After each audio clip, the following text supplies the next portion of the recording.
எல்லோருக்கும் ஒரு பெரிய வணக்கம். எல்லாரும் எப்படி இருக்கீங்க? நம்முடைய புண்ணிய தீர்த்தம் சேனல்ல லாஸ்ட் பதிவு பார்த்தீங்க அப்படின்னா, நம்முடைய காசியில போயிட்டு திரிவேணி சங்கம், அதாவது பிரயாகராஜ்ல போயிட்டு தீர்த்தம் எடுத்தது போட்டிருப்போம். ஸோ நம்ம தீர்த்தம் எடுத்துட்டு நம்ம இன்னைக்கு ஜனவரி 7 அன்னைக்கு நம்ம ரிட்டர்ன் ஆயாச்சு. அதாவது நேத்து ரிட்டர்ன் ஆயாச்சு. ஸோ இன்னைக்கு 8 ஸோ அதாவது ஜனவரி 8 ஸோ இன்னைக்கு ஒரு பதிவு போட்டுடலாம் அப்படின்னு சொல்லிட்டு தான். ஸோ நம்ம எடுத்த அந்த தீர்த்தத்த கண்டிப்பா பார்த்துருப்பீங்க. 2 கேன் எடுத்துட்டு வந்தோம். ஆக்சுவலா காசி தீர்த்தம் அப்படின்னு சொன்னா எல்லாருமே சொம்புல குடுப்பாங்க. பட் சொம்பு வச்சு நம்ம எல்லாருக்கும் குடுக்க முடியாது. இன்னொன்னு என்னன்னா காப்பரோட ரேட் ரொம்ப அதிகமாயிருச்சு அப்படின்னா, நம்ம தீர்த்தம் மட்டும் நம்ம எடுத்துட்டு வந்து இங்க பாட்டில் பண்ணி குடுத்துக்கலாம்.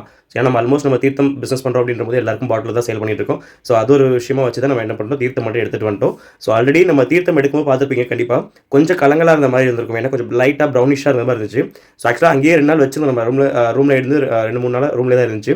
ஸோ அந்த டஸ்ட் எல்லாம் பார்த்தீங்க அப்படின்னா கொஞ்சம் கீழ போயிட்டு தண்ணி வந்து லைட்டா கலர் வந்து ஒயிட்டா மாற ஆரம்பிச்சுச்சு. பட் இருந்தாலும் நம்ம அப்படியே குடுக்க முடியாதுன்றதுக்காக அந்த தீர்த்தத்தை நம்ம எப்பயும் போல நம்முடைய என்ன சொல்றது, சாதாரண இயற்கை முறையில் ஃபில்டர், அதாவது சுண்ணாம்புகள் வச்சு ஃபில்டர் பண்ண போகிறோம். ஸோ அது போடுறா அப்படின்னு சொல்லிட்டு ஒரு வீடியோ போடலாம் அப்படின்னு சொல்லிட்டு தான். ஆக்சுவலாக இன்றைக்கி நம்ம 8ஆம் தேதி, இன்றைக்கி நம்ம ஃபில்டர் பண்ண போட்டோம் அப்படின்னா நாளைக்கு பேக் பண்ண ஆரம்பிச்சிடலாம். ஸோ இப்போதைக்கு பார்த்தீங்க அப்படின்னா ஏன்னா பாட்டில்ஸ் எல்லாம் ஆல்மோஸ்ட் தீந்துருச்சுங்க. 100 ml பாட்டிலாக தீந்துருச்சு. நான் இன்னும் ஸ்டாக் ஆர்டர் எடுத்தால் மட்டும்தான். ஏன்னா நம்ம எல்லாமே பேக் பண்ணி வச்சாச்சு. ஸோ ஆல்மோஸ்ட் நம்ம 9 தீர்த்தங்கள் எடுத்திருக்கோம்.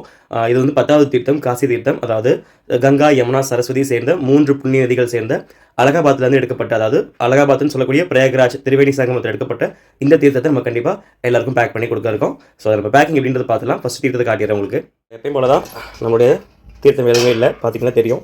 ஒரு நிமிஷம். எல்லாமே பார்த்தீங்கன்னா நம்ம க்ளீன் பண்ணி எடுத்து வச்சாச்சு. ஸோ நம்ம அந்த கேன் வந்து தீர்த்த கேன் வந்து பார்த்திங்க அப்படின்னா நம்ம இந்த பக்கம் எடுத்து வச்சிருக்கோம்.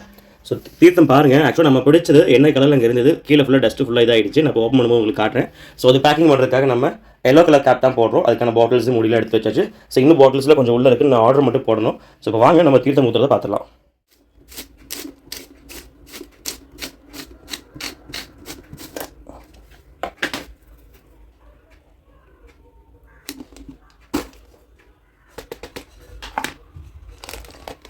ஆக்சுவலாக கீழே பாருங்கள் எவ்வளோ தண்ணி அந்த கீழே டஸ்ட் இருந்திருக்குன்னு சொல்லிட்டு. ஏன்னா நம்ம கங்கா தண்ணி குடிக்கும் போதே அந்த தண்ணி ஆற்றுல மூக்கும் போதே கொஞ்சம் ப்ரௌனிஷ் வந்து உங்கள் எல்லாருக்கும் கண்டிப்பாக தெரிஞ்சுக்கும் வீடியோ பார்த்தவங்களுக்கு. ஸோ நம்ம அப்படியே போட போகிறதில்ல, இதை நம்ம ஃபில்டர் பண்ணிடுவோம். ஃபில்டர் பண்ணிவிட்டு நம்ம அடுத்து பேக் பண்ண ஆரம்பிச்சலாம். ஸோ இதை நம்ம எடுத்து கேனில் ஊற்றிடலாங்க. இப்போ நம்ம ஊற்றிடலாங்க தீர்த்தத்தை. இப்போ வந்து பார்த்திங்க அப்படின்னா நம்ம தீர்த்தம் வந்துட்டு இது ஆக்சுவலாக கீழே பார்த்தா தெரியும் உங்களுக்கு டஸ்ட் இருக்குது. ஸோ நம்ம ஃபில்டர் பண்ண ஊற்றிடலாம்.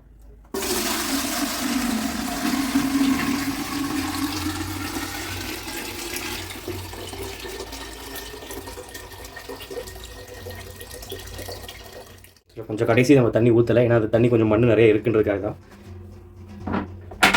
ஸோ பக்கத்தில் காட்டுறேன் பாருங்கள். ஆக்சுவலாக நம்ம இன்னொரு கேன் இருக்குது. இந்த கேன் ஊற்றி முடிச்சதுக்கப்புறம் இன்னொரு கேன் எடுத்துடலாம். ஸோ நம்ம இந்த அளவுக்கு தண்ணி கொஞ்சம் கலங்கலாக இருக்குது. ஆக்சுவலாக ஃபில்டர் பண்ணி வரும்போது நீங்களே பாருங்கள்.